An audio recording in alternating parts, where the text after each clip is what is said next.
ಇತ್ತ ಕಾಡಿನ ಒಂದು ಸಂಸ್ಕೃತಿಯನ್ನು ಬಿಡಲಾಗದೆ ನಾಡಿನ ಸಂಸ್ಕೃತಿಗೆ ಪೂರ್ತಿ ಒಗ್ಗಲಾಗದೇನೆ ಅಂದರೆ ಕಾಡಿಗೆ ನಾವೇ ರಾಜರು, ಕಾಡಿನ ರಾಜರ ಥರ ನಾವು ಬದುಕ್ತಿದ್ವಿ.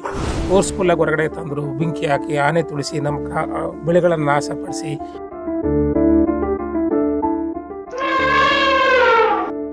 ಅವರ ಪ್ರಕಾರ 25ರಿಂದ 30 ಹುಲಿಗಳಿದೆ ಅಂತೇಳಿ ಕೌಂಟಿಂಗ್ ಮಾಡಿದ್ದಾರೆ ಅವರು. ನಾವಿಲ್ಲಿ 12,000 ಜನ ಈ ಕಾಡಲ್ಲಿ ಬದುಕ್ತಾ ಇದ್ದೀವಿ. 489 ಪವಿತ್ರ ಸ್ಥಳಗಳಿದೆ ಸರ್ BRSಲ್ಲಿ.